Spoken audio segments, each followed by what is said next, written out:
Sienna Clark stood in a dark gas station parking lot staring at 8 crumpled dollars in her hand. Her last $8, her daughter's breakfast money for tomorrow. Then she heard the sound, a man gasping for air. A massive Hell's Angel biker collapsed near his motorcycle, clutching his chest. His face went gray. He was dying right there on the pavement and no one else was around to help. "Don't get involved!" the gas station attendant shouted from the doorway. "Those guys are nothing but trouble!" Sienna looked at the dying man, then at her $8. She thought about her daughter Maya waking up hungry tomorrow, but she couldn't just walk away. She ran inside, bought aspirin and water with her last $8, and knelt beside him. She saved his life without knowing who he was. What Sienna didn't know, that choice would change everything. Because the next morning, 100 motorcycles rolled up to her street. Let me take you back to the morning before that gas station. Before everything changed. Sienna's alarm went off at 5 a.m., like it did every single day. She dragged herself out of bed in the tiny apartment she shared with her 6-year-old daughter, Maya. The place was small, run down, in a neighborhood that had seen better days. But it was home. She walked into the kitchen and opened the cabinet. 1 box of cereal, almost empty. Half a carton of milk in the fridge. She poured the last bit into Maya's bowl and made it stretch as far as it would go. Maya came padding out in her pajamas, rubbing her eyes. "Morning, Mommy." "Morning, baby." Sienna kissed the top of her head and set the bowl on the table. She didn't make one for herself. There wasn't enough. This was life now. Counting every dollar, stretching every meal, praying that nothing unexpected happened because there was no cushion, no safety net, nothing to fall back on. Sienna worked 2 jobs, mornings at the laundromat, folding strangers' clothes for $11 an hour. Evenings at a diner, serving truckers and late-night crowds, hustling for tips that sometimes added up to $20, sometimes less. Her car had broken down 3 weeks ago. She couldn't afford to fix it. So now she walked everywhere, miles to work, miles home, in worn-out sneakers with a hole in the left sole. And the bills kept coming. Rent was due in 3 days. She was $150 short. The landlord had already threatened eviction once. Maya's asthma inhaler needed refilling, $60 she didn't have.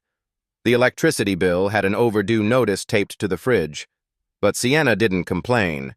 She'd learned a long time ago that complaining didn't pay the bills. Her grandmother had raised her with one simple rule. Kindness costs nothing, baby, and sometimes it's all we got to give. So Sienna smiled at her coworkers even when she was exhausted. She asked customers how their day was going, even when her feet ached so bad she could barely stand. She kept a little journal by her bed where she wrote 3 things she was grateful for every night, no matter how hard the day had been. That Tuesday started like every other day. She walked Maya to the neighbor's apartment before school, then headed to the laundromat. She folded clothes for 8 hours, her mind on autopilot.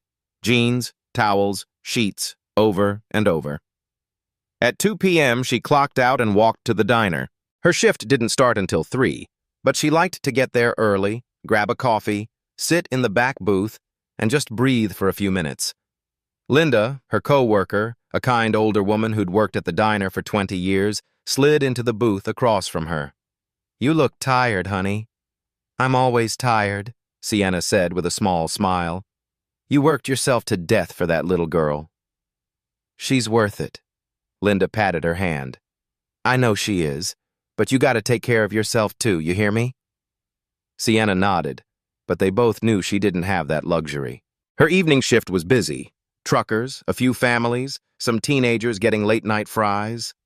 She smiled, took orders, refilled coffee cups, and kept moving. By 10 p.m., when her shift ended, her tips added up to $23. She sat in the back room counting the cash on the table. $23 in tips. Plus the $8.47 she'd had left from yesterday. $31.47 total.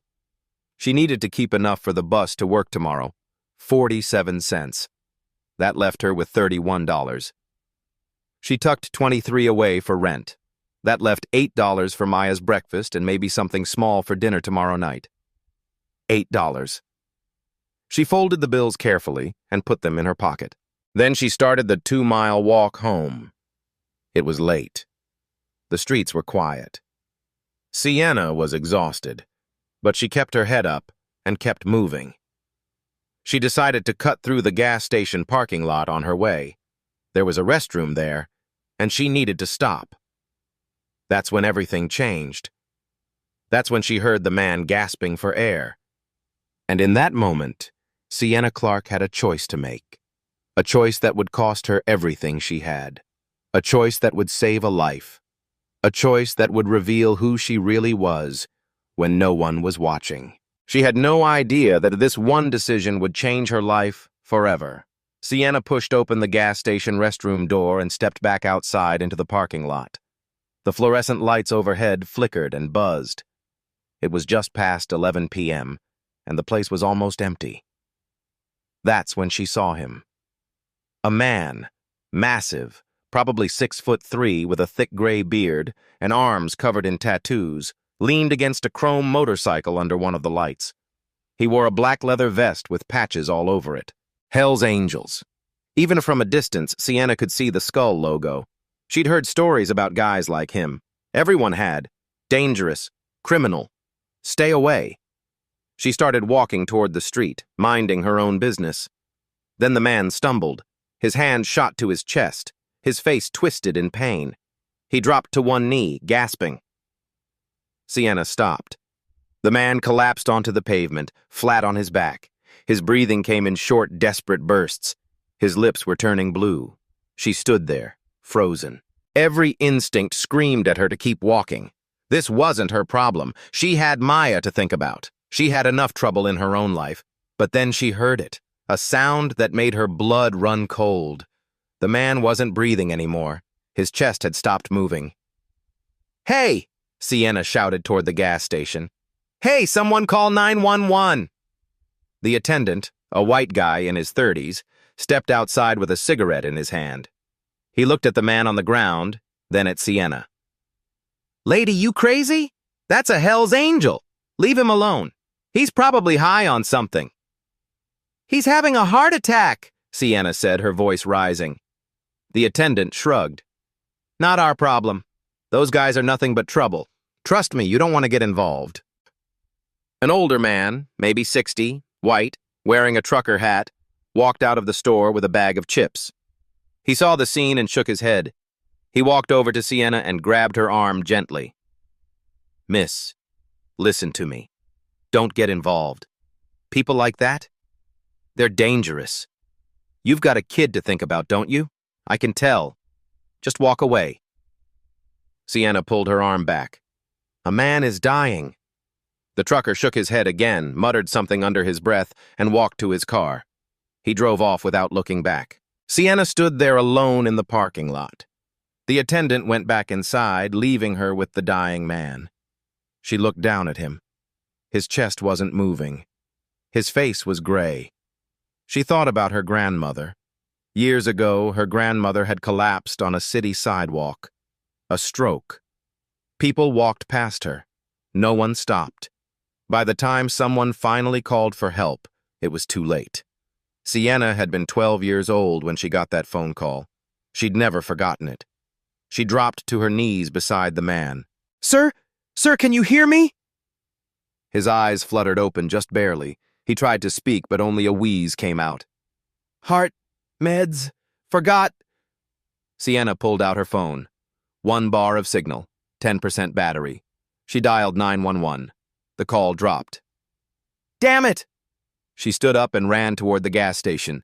She burst through the door. "Call an ambulance right now! He's dying out there!"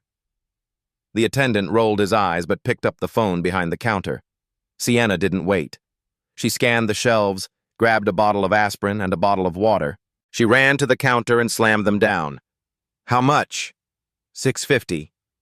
She pulled the $8 from her pocket, Maya's breakfast money, and handed it over. The attendant gave her $1.50 in change. She didn't wait for a receipt. She ran back outside. The man was still on the ground, barely conscious. Sienna twisted the cap off the aspirin bottle, shook 2 tablets into her hand, opened the water, and knelt beside him. Hey, look at me. I need you to chew these. Can you do that? He opened his mouth weakly. She placed the tablets on his tongue. Chew. Come on. He chewed slowly, wincing. She held the water bottle to his lips, and he took a small sip. Help is coming, she said, her hand on his shoulder. You're going to be okay. Just stay with me. His hand reached up and grabbed hers. His grip was weak, but it was there. What's your name? He whispered, his voice barely audible. Sienna. Sienna Clark. Sienna. He coughed. You saved my life. Not yet. But I'm trying. In the distance, sirens wailed. They were getting closer. Then, out of nowhere, another motorcycle roared into the parking lot. A younger guy, maybe 30, also wearing a vest, jumped off and ran over. Hawk! Oh my God, Hawk! He dropped to his knees on the other side of the man. He looked at Sienna, his eyes wide with shock. You helped him? He needed help, Sienna said simply. The younger guy stared at her like she'd just done something impossible. Most people cross the street when they see us. Sienna didn't respond. She just kept her hand on Hawk's shoulder until the ambulance pulled into the lot. The paramedics rushed over with a stretcher and equipment. One of them looked at Sienna. Did you give him aspirin? Yes, 2 tablets, maybe 3 minutes ago. The paramedic nodded. Smart move. You probably just saved his life. They loaded Hawk onto the stretcher. He reached out and grabbed Sienna's wrist one more time. His eyes locked onto hers. Tell them, Hawk sent you. She had no idea what that meant. The younger guy stood up as the ambulance doors closed. He walked over to Sienna, pulled a business card from his wallet and handed it to her. It was plain white with just a phone number and a small logo, a crown with wings. My name's Cole, he said. Hawk's gonna want to thank you. Please, call this number tomorrow. Sienna took the card, her hands shaking. She looked at the logo, then back at Cole. Who is he? She asked. Cole smiled, but there was something heavy in his expression. Someone important. Someone who doesn't forget kindness. The ambulance pulled away, sirens blaring. The gas station attendant stood in the doorway, arms crossed, shaking his head. Sienna stood alone in the parking lot with $1.50 in her pocket and no idea what she'd just done. She walked home in the dark, replaying everything. The attendant's words echoed in her mind. Those guys are nothing but trouble. But all she'd seen was a man who needed help. Had she made a mistake? She didn't know yet, but she was about to find out. The paramedics worked fast. One of them placed an oxygen mask over Hawk's face while the other checked his vitals. Sienna stood back, her hands still trembling from the adrenaline. Cole paced back and forth, running his hands through his hair. He looked terrified. Is he gonna be okay? He asked the paramedics. We got him stable, one of them said. But if this lady hadn't given him aspirin when she did, we'd be having a very different conversation right now. Cole turned to Sienna. His eyes were red. You don't understand. Hawk, he's not just anybody, he's everything to us. Sienna didn't know what to say. I just did what anyone would do. No. Cole shook his head firmly. Most people would have walked away, especially from someone who looks like him. The paramedics loaded Hawk into the ambulance.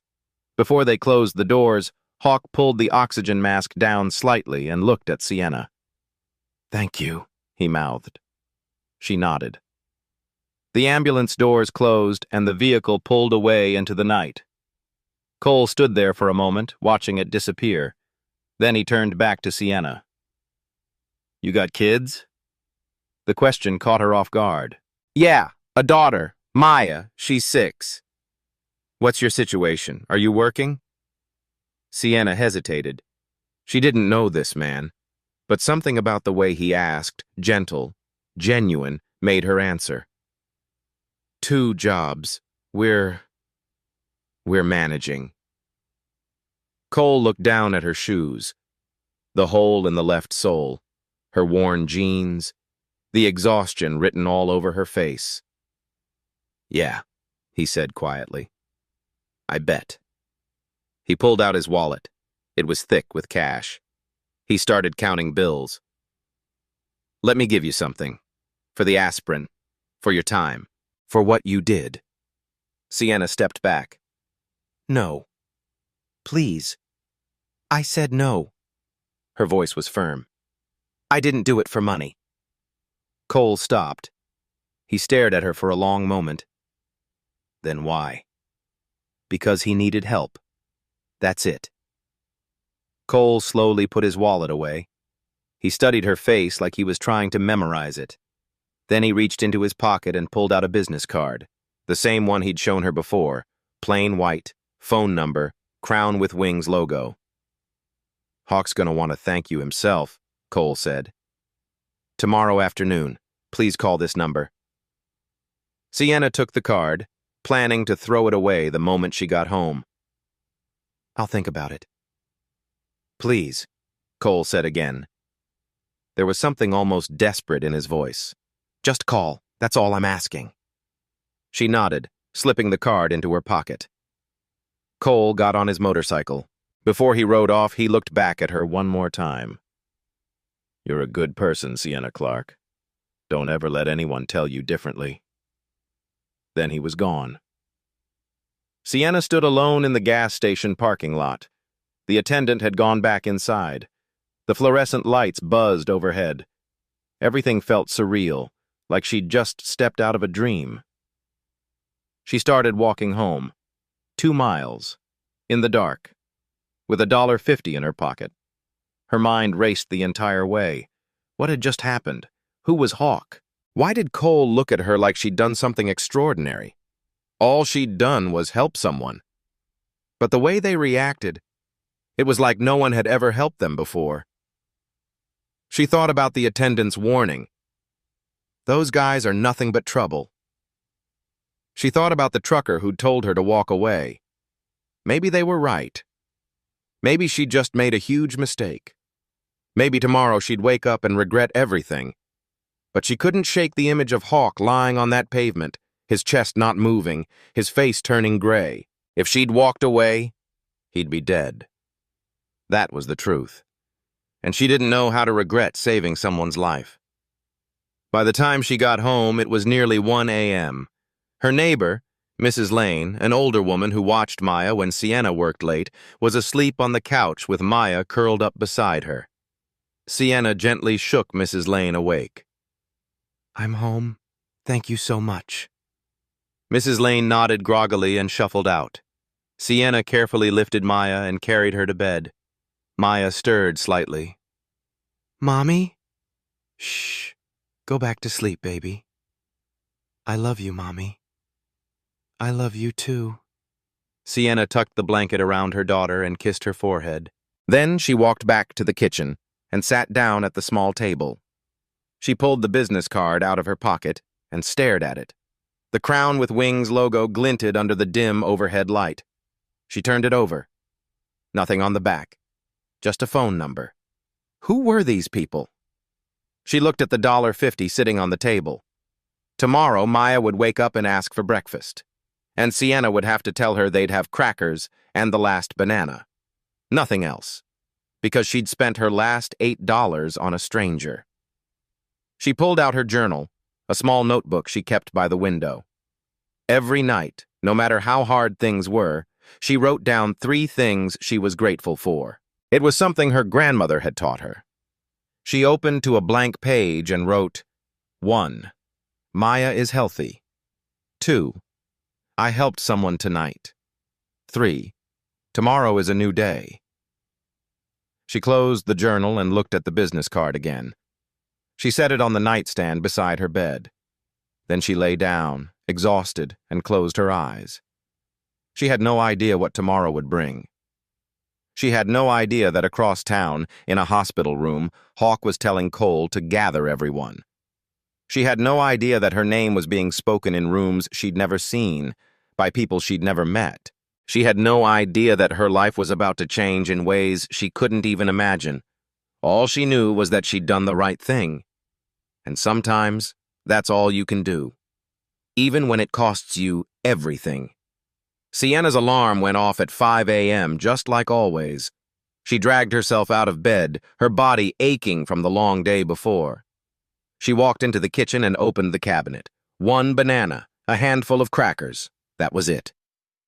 She split the banana in half, arranged the crackers on a plate, and poured a glass of water. Maya came padding out in her pajamas, rubbing her eyes. "Morning, Mommy. What's for breakfast?" "A special breakfast today, baby." Sienna forced a smile. "Banana and crackers. Your favorite." Maya didn't complain. She never did. She climbed into her chair and started eating. Sienna didn't make anything for herself. There wasn't enough. She sat across from Maya, watching her eat, trying not to think about how empty the cabinets were. Trying not to think about the $8 she'd spent last night. Then came a knock at the door. Sienna frowned. It was barely 7 a.m. Who would be knocking this early? She opened the door. Mrs. Johnson stood there, her neighbor, a black woman in her 60s who'd lived on this street for 30 years. She had her arms crossed and a deep frown on her face.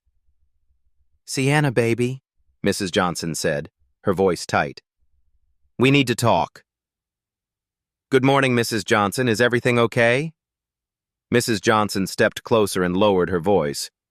"I heard you helped one of those biker thugs last night. One of those Hell's Angels." Sienna's stomach dropped. How did she know? "He was having a heart attack, Mrs. Johnson. I had to—" "Child, those Hell's Angels are criminals," Mrs. Johnson cut her off. "Drugs, violence, all kinds of mess. What were you thinking? You got Maya to think about." "He was a human being who needed help," Sienna said, her voice steady but quiet. "That's all I saw." Mrs. Johnson shook her head, disappointment written all over her face. "You're too kind for your own good, Sienna. That kindness is going to get you hurt one day. Mark my words." She turned and walked back to her apartment, leaving Sienna standing in the doorway. Sienna closed the door slowly and leaned against it. Her hands were shaking. Had she made a mistake? She looked at Maya, still eating her crackers, completely unaware of the conversation that had just happened. Sienna forced herself to breathe. "Finish up, baby. Time to get ready for school." At the laundromat, Sienna folded clothes on autopilot. Her mind kept replaying Mrs. Johnson's words. "That kindness is going to get you hurt." Linda, her co-worker, noticed. She walked over and sat down beside Sienna. "You okay, honey? You look like you didn't sleep." Sienna hesitated, then told her everything. The gas station, the biker, the heart attack, using her last $8. Linda's eyes went wide. "You helped a Hell's Angel? Girl, you're braver than me." "Or stupider," Sienna muttered. "According to Mrs. Johnson." Linda reached over and squeezed her hand. "Baby, you did what your heart told you to do. Don't let anyone make you feel bad about that." "But what if she's right? What if I brought trouble into my life?" Linda looked her in the eye. "You saved a man's life, Sienna. That's never the wrong thing to do." Sienna wanted to believe her, but doubt gnawed at her. During her break, she pulled out the business card. She stared at the Crown with Wings logo, turning it over in her fingers. She pulled out her phone and typed a text message to the number on the card. "Hi, this is Sienna Clark. Cole gave me this number." She hit send before she could change her mind. Within seconds, her phone rang. She stared at the screen. Unknown number. She let it go to voicemail. A minute later, she listened to the message. "Sienna, it's Cole. Hawk wants to meet you today. Can you come to Murphy's Diner on 5th Street at 3 p.m.? It's important, please." Sienna's heart pounded. Linda leaned over. "What did they say?" "They want to meet me, this afternoon." "Then go," Linda said. What's the worst that could happen? Free coffee? Sienna tried to smile, but her stomach was in knots. She was off work at 2 p.m. She could make it to the diner by 3. But what would people think? What would Mrs. Johnson say if she found out? What if this really was a mistake? As she left the laundromat that afternoon, she noticed something. 2 motorcycles parked across the street. 2 men in vests, watching. When she looked at them, they nodded respectfully. Then they rode off. Sienna stood on the sidewalk, her heart racing. What had she walked into? And more importantly, could she walk back out? Sienna took the bus to 5th Street. Her hands wouldn't stop shaking. As the bus turned the corner, she saw them. Motorcycles. Dozens of them. Parked in perfect rows outside Murphy's Diner. Chrome gleaming in the afternoon sun. Her stomach dropped. The bus stopped. Sienna almost stayed in her seat. But something made her stand up and walk toward that diner. Bikers lined the sidewalk. Big men with tattoos and gray beards. Women, too, arms crossed, standing tall. All wearing vests with patches. They weren't loud. They weren't threatening. They were waiting. As Sienna walked past, each one nodded to her. One older man tipped his cap. Sienna's heart pounded. What did that mean? She reached the door, took a breath, and walked inside. Every booth and table was filled with bikers. The diner was dead silent. Every single person turned and looked at her. Cole appeared from the back, smiling. Sienna, thank you for coming. Hawk's waiting. As they walked through the diner, something incredible happened. The bikers stood up. One by one, as she passed, they rose to their feet like a wave moving through the room. Sienna had no idea what it meant, but it felt sacred. Cole led her to a corner booth. Hawk sat there, looking better than last night. When he saw her, he stood slowly, wincing. Sienna Clark, please, sit. She slid into the booth. Hawk studied her. How are you feeling? I'm fine. How are you? Doctor said if you hadn't acted fast, I'd be dead. Heart attack. I'm just glad you're okay. Hawk leaned forward. Cole told me everything. You wouldn't take money. You've got a daughter. 2 jobs. You used your last $8 to save my life. Sienna shifted uncomfortably. It wasn't about money. I know. That's why I wanted to meet you. He pulled out a photograph and slid it across the table. A younger Hawk stood beside a woman. Between them was a little girl, maybe 7, with bright eyes and a huge smile. That's my daughter, Hawk said quietly. Her name was Lily. Was? Leukemia.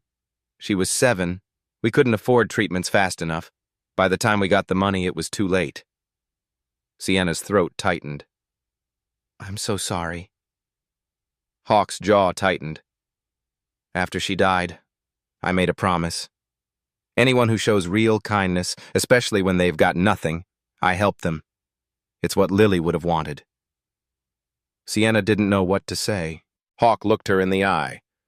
Tomorrow morning, something's gonna happen. Don't be scared. Just trust me. What do you mean? Hawk smiled. You'll see. He stood, shook her hand, left cash on the table, and walked out with Cole. Sienna sat alone, surrounded by silent bikers, completely lost. An older biker leaned over. You did good, miss. Real good. She had no idea what he meant. Back on Sienna's street, the neighborhood buzzed with talk. Mrs. Johnson stood on her porch with Mr. Rodriguez, a man in his 40s from 3 doors down. That girl Sienna is mixed up with those bikers now, Mrs. Johnson said. I told her no good would come of it. Mr. Rodriguez frowned. Hell's Angels? On our street? We gotta do something. A young mother overheard. I'm keeping my kids inside tomorrow. Word spread fast. By dinner time, the whole block was on edge. Parents warned their children. Curtains stayed drawn. Doors stayed locked. No one knew what was coming, but everyone was afraid. And Sienna? She rode the bus home with a pit in her stomach, wondering if she'd just made the biggest mistake of her life. Tomorrow, I will tell her the answer. Sienna woke to a sound like thunder. Deep, rumbling, shaking the windows. Engines. She rushed to the window and looked out. Her street was lined with motorcycles, hundreds of them, chrome gleaming, black vests, bikers standing in perfect formation. "Oh my God," she whispered. Maya ran in. "Mommy, why are there so many motorcycles?" Sienna had no answer.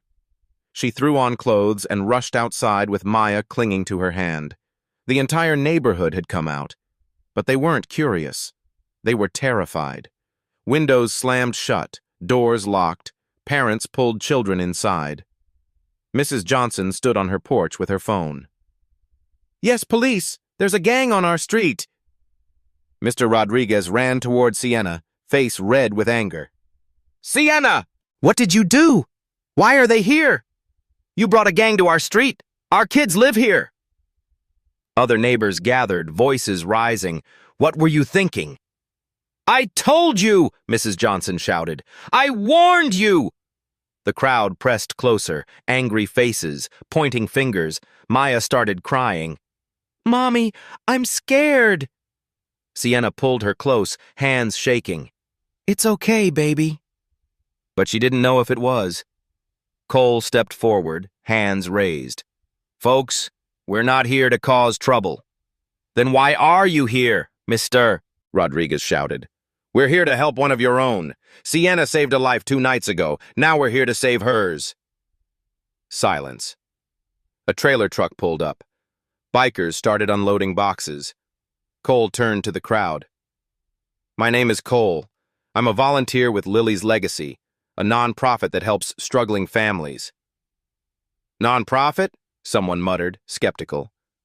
"Hawk, the man Sienna saved, is our founder. He started Lily's Legacy after his daughter died of leukemia. We've helped over 3,000 families in 20 years. We raise money, build homes, and pay medical bills." Mr. Rodriguez's face changed. "Wait. Lily's Legacy? You helped my cousin in Detroit. Miguel Rodriguez, veteran with PTSD. You paid for his therapy." Cole nodded. A woman gasped. "You paid for my son's heart surgery 2 years ago." Another voice. "You saved my grandmother's house from foreclosure." The atmosphere shifted. Fear turned to understanding. Mrs. Johnson's hand covered her mouth. "Lord, we judged you all wrong." Hawk stepped out of the truck, moving slowly. The crowd parted as he walked toward Sienna. He turned to face the neighbors. "I get it," Hawk said. "You saw the jackets, the bikes, the tattoos. You got scared. That's human." He pointed to Sienna. "But this woman didn't see any of that. She saw a man dying and used her last $8, her daughter's breakfast money, to save my life." Complete silence. "She didn't know who I was. I didn't care. She just saw a human being who needed help. That's the world I'm trying to build, where people see people, not stereotypes." Mr. Williams, an elderly black man who'd lived here 40 years, stepped forward with wet eyes. "I judged you by your jacket, not your heart. I was wrong. I'm sorry." He extended his hand. Hawk shook it. "We all make mistakes, sir." One by one, neighbors approached, apologizing. "Thanks," shaking hands. Mr. Rodriguez walked to Sienna. "I'm sorry I yelled. You were braver than all of us." Sienna couldn't speak. Hawk turned to her. "You gave me a second chance. Let me give you one." He handed her an envelope. Inside, a check for $25,000. Sienna stared, unable to process it. "For rent, medical bills, whatever you need," Hawk said. There was more. A letter on official letterhead. "Lily's Legacy offers you community outreach coordinator, salary $52,000 year, full benefits, health insurance. Start in 2 weeks." Sienna's knees buckled. She dropped to the ground, sobbing. Maya knelt beside her. "Mommy, Why are you crying? Happy tears, baby. The neighbors erupted in applause. Some cried too. Engines revved, a thunderous celebration echoing down the street. Mrs. Johnson pulled Sienna into a hug. Baby, you showed us how to be better. I'm so sorry. Hawk knelt beside Sienna, wincing. One more thing. He pulled out a car key. We bought your car from Impound, fully repaired. It's around the corner. Sienna looked up, face streaked with tears. Why? Why all this? Hawk's eyes glistened. 20 years ago, my daughter died because we didn't have enough money. I swore I'd never let that happen to another family. You saved my life with your last dollars. Didn't hesitate. Didn't ask for anything. That's who the world needs. That's who I need. I'm nobody special. You're wrong. You're exactly who we've been looking for. Cole stepped forward. There's more. Come. He led her to the trailer. Inside, furniture, a bed for Maya, groceries, toys, school supplies, clothes. Sienna laughed through tears, disbelief and joy mixing. This is too much. It's not enough, Hawk said, but it's a start. Bikers began unloading. The neighbors, terrified an hour ago, stepped forward to help. Mr. Rodriguez grabbed a box. Where do you want this? Mrs. Johnson directed traffic. Careful with that bed. The young mother who'd locked her kids inside now had them helping carry toys. The entire street came together. Fear and prejudice transformed into community and love. Hawk stood beside Sienna. Tomorrow we start planning the community center, right here. Community center? Clark House, named after you. Sienna shook her head, crying. You can't. I can, and I am. Maya tugged her hand. Mommy, they brought me a bike. Sienna looked at her daughter's face. Pure joy, no fear. And something inside her broke open. For the first time in years, she felt real hope. Thank you, she whispered to Hawk. You already thanked me, Hawk said. You saw me. Not the vest, not the tattoos. Just me. That's all I needed. By noon, Sienna's apartment looked like a completely different place. The old, sagging couch was gone, replaced by a sturdy new one with soft cushions. The wobbly kitchen table? Now a solid wooden dining set with 4 matching chairs. Maya's mattress on the floor? A real bed with a frame, fresh sheets, and pillows. Bikers moved furniture in while neighbors helped unpack boxes.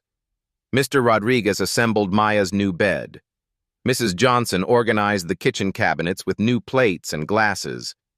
Maya ran from room to room, eyes wide with wonder. Mommy, look! I have a real desk, and books, and toys! Sienna stood in the middle of it all, overwhelmed. Hawk sat down on the new couch and patted the spot beside him. Sit. Let's talk. Sienna sat, still in shock. I want to explain the job, Hawk said. What we'd need from you. I'll do anything, Sienna said. I just want to help. Hawk smiled.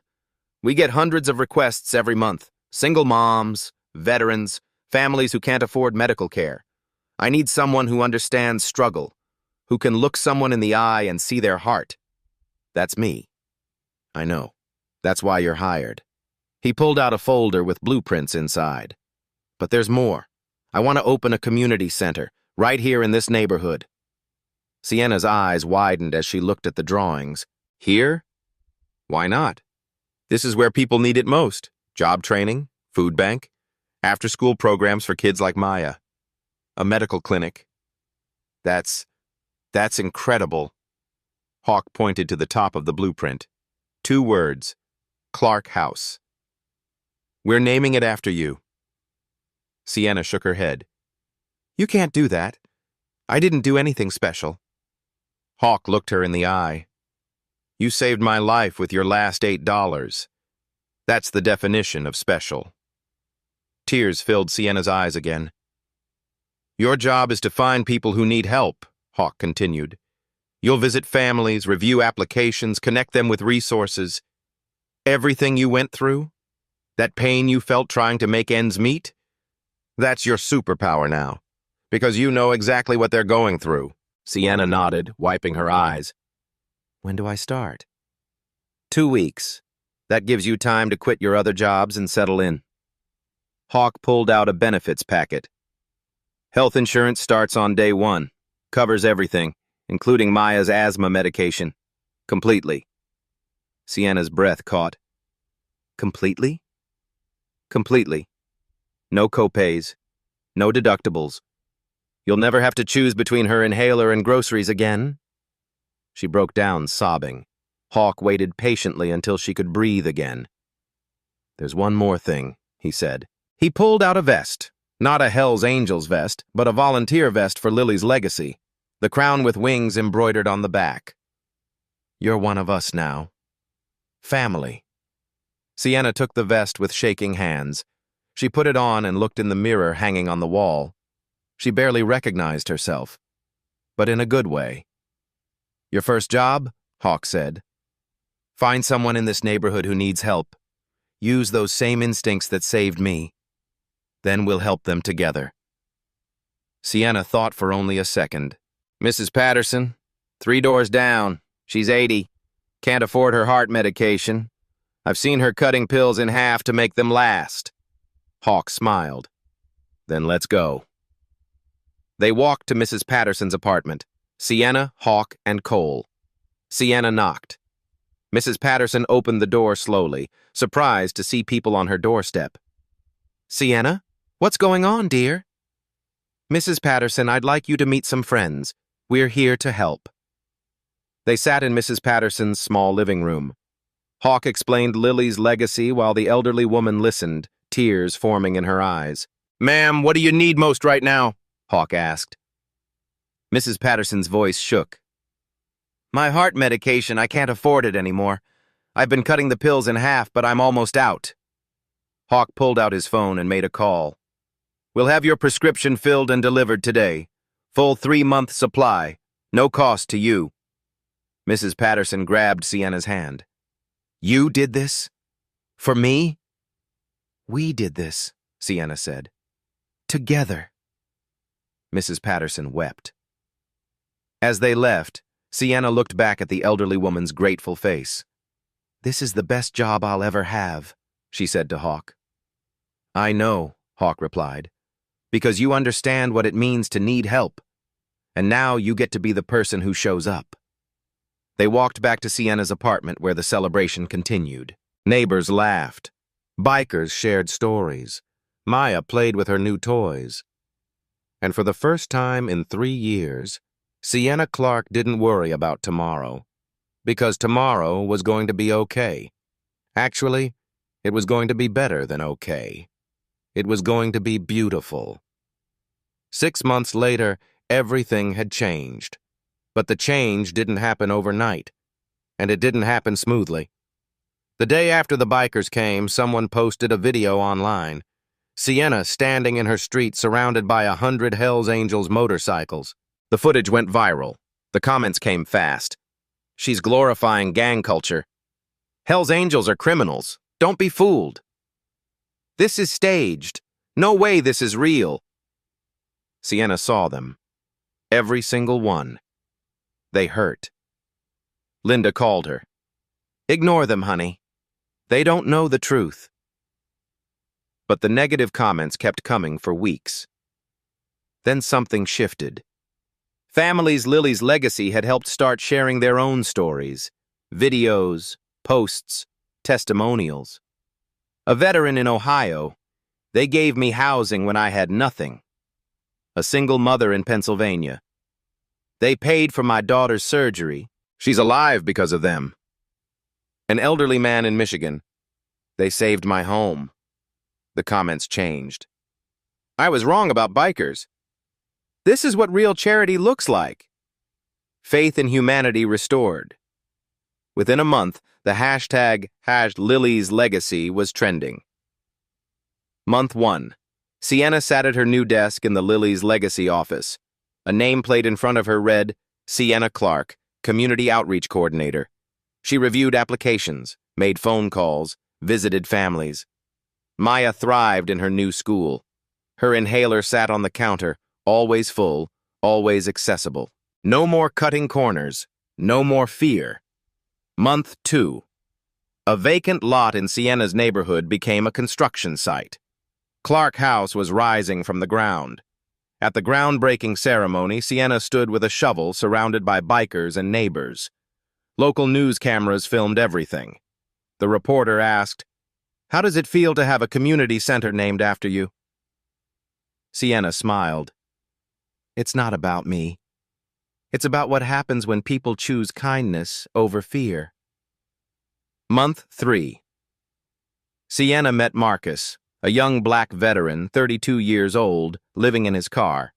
She sat with him in a coffee shop. "Tell me what you need." "A place to sleep. A job. A reason to keep going." Within a week, Lily's Legacy placed him in transitional housing and enrolled him in a job training program.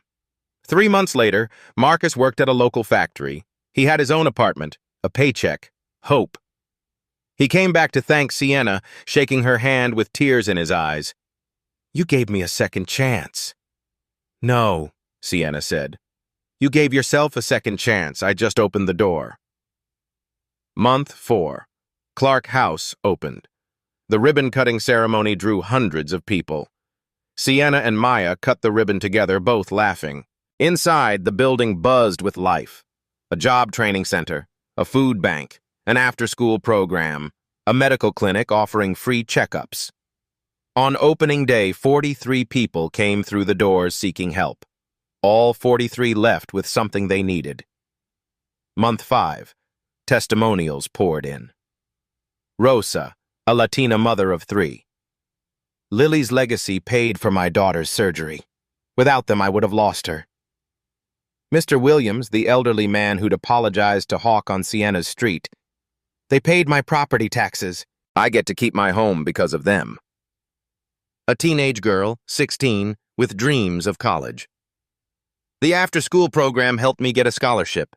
I'm going to study medicine." Month 6. Sienna now led a team of 5 coordinators, each one a person she'd helped first, now paying it forward. Lily's Legacy expanded to 3 neighboring towns. Each location is modeled after Clark House. Hawk recovered fully. He spent his days visiting the centers, meeting families, and shaking hands. He told Sienna one afternoon, "You know what Lily would say if she could see this?" "What?" She'd say, "Daddy, you did good." Documentary filmmakers came to interview Sienna. They wanted to tell her story. She sat in front of the camera and said something simple. "A year ago, I had $8 and a choice. Help a stranger or feed my daughter breakfast. I chose to help, and that choice saved both of us." The short film premiered online. Within a week, 5 million views. One day, Sienna returned to the gas station where it all started.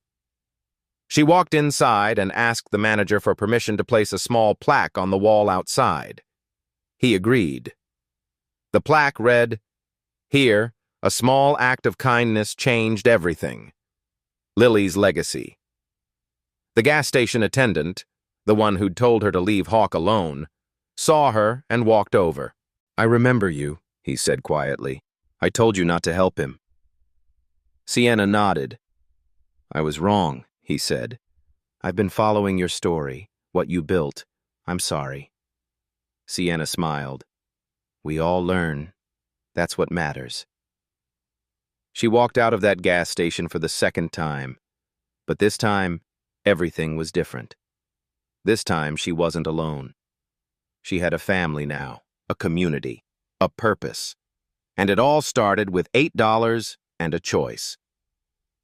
1 year after that night at the gas station, Clark House hosted an anniversary celebration. The building overflowed with people, families who'd been helped, bikers who'd volunteered, neighbors who'd learned to see past their prejudices. Balloons hung from the ceiling. A banner stretched across the wall. 1 year of kindness. Sienna stood at a small podium, looking out at the crowd. Maya sat in the front row, beaming. Sienna cleared her throat. A year ago, I spent my last $8 on a stranger.